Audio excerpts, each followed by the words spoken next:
Okay, so I want to know, what do you, at least give me some examples about the things that you love. You mentioned travel, you mentioned, going out to speak. I want you to give me at least 3 examples of things that you really love about being Miss North Dakota. North Dakota. Yes. Yeah. Well, first and foremost, I wanted this job because I want to be a role model for young people, and I feel that in this job, I really have that 1 year opportunity to reach a lot of kids, especially. So, with the school tour coming up, I'm excited to speak and travel around the state. I'm excited to see a lot of areas of North Dakota that I've never seen previously. I mean, really, I feel like I know I-94 and I-29, so the main cities on both those interstates. And so I'm going to be able to go to a lot of smaller communities that are, maybe a few hours south of Bismarck or north, and just to get to see more of this beautiful state that I'm proud to be from. So tying back to your question of the speaking, I'm excited for that, and meeting new people. For me, it's always been about the people and relationships in this job, so I'm excited to cultivate new relationships, but also build on previous relationships, or I shouldn't say previous, but current relationships that I do have. Okay. Second, I'm excited for the performance opportunities with Miss America coming up. I'm excited to be on the stage and get to sing and perform again. That's something for me selfishly that I just love. I love sharing music, so it'll be really cool to be able to do that on a national stage. Then also throughout the state of North Dakota as well this coming year. Absolutely. So you mentioned you like music. So what kind of music do you like? Well, performance-wise, I guess I'm most comfortable performing more classically. Or musical theater repertoire. Okay. I sang in the Concordia choir while at Concordia, so Wow. love choir, Okay. but also it's fun to sing. I guess solo pieces more theatrical based. Okay. But then as for listening, when I listen with my earbuds like on Spotify, I listen to a lot of folk music and Cool. more alternative, I guess. All right. So I don't sing that, but I enjoy listening to that. Okay. All right. So I guess now I have I'm curious to know about the challenges that you might have as Miss North Dakota, because I want, if a young girl is listening to this right now or watching this right now, they are able to see that how you deal with the challenges, because I can imagine as Miss North Dakota you have challenges, right? Absolutely. Right? Exactly. So Absolutely. if a young girl is listening to this right now, I want you to tell me some of the challenges that you think, while you are trying to become Miss North Dakota, that you face. That if a young girl is about to do that, they're gonna face it. Right. Well, I think there's different challenges that I faced leading up to receiving and winning this job, and now different challenges I face being in the role. So I think leading up to this, before I was Miss North Dakota, I knew that I had the potential to win it, but I also didn't know if it actually happened, because at the end of the day, this is a subjective competition and it's not black or white. I don't know what those judges are going to see, what they're going to want. And so when I was preparing for it, it's kind of a mental game with just telling yourself, you are capable of this, you can do this, but also not expecting it either. So for the last year and a half, I was journaling every day, just mentally preparing myself to be at peace regardless of the outcome. Because while it was something I really wanted, I also knew that likely I wouldn't win, and to be okay with that. And that my identity wasn't solely in competing and becoming Miss North Dakota, but my identity was still being Raina Bergstrom and having all these interests outside of pageantry as well. But now in the role of Miss North Dakota, I think the challenges are being able to articulate my thoughts and opinion to a broader audience, and not being afraid necessarily to offend people, but just accepting that I have these opinions and thoughts that I want to share with people. So I think I've been a people pleaser my entire life, and so being okay with the fact that maybe not all people are going to agree with me, and that's okay. I think that's just a life lesson for all of us. Okay.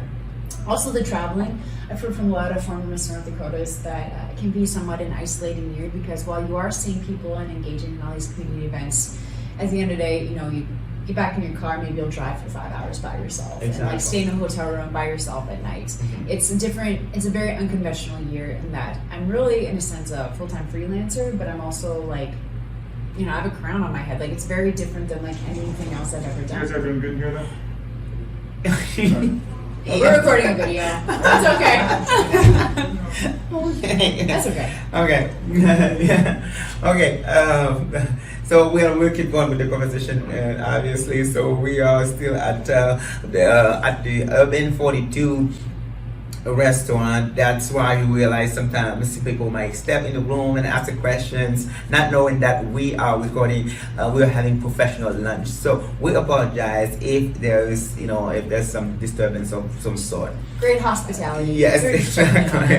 So, yep, absolutely. So, I don't know if you lost your train of thought. As he was we were talking about the challenges. So, do you think that was it easy for you to get in, to get going with that process, to become a Miss North Dakota? Becoming in that headspace? Yeah. Well, no. Or what do you mean? I mean, was it easy for you? Let's say you were in high school. Let's say a young girl in high school right now. Oh. So how was the process at the beginning for them? I mean, what they? I mean, I'm looking at challenges. Yeah. So to become involved. Exactly. If there was a girl who's considering competing, what would I tell them? Exactly.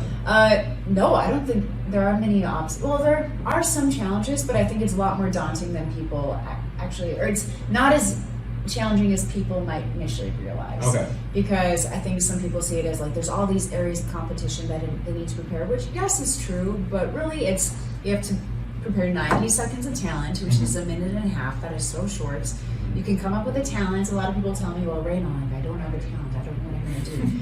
Everyone has a gift and talent. You just have to somewhat come up with a creative way to showcase that on a stage. Yeah. Your bright lights. So talent, and then a 10-minute interview. So people, I think, will be scared of a panel of judges and having a private interview. But I think that's great life experience, because in life, hopefully you're going to have many interviews where you're interviewing for a job or some promotion or something like. So that's just great life experience.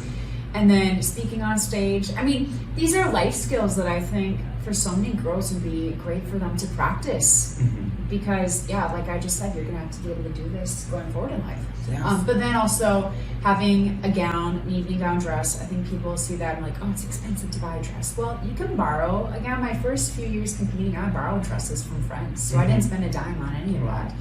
And then, so finding an evening gown. I mean, there's a consignment shop in Fargo. This lady, privately owned.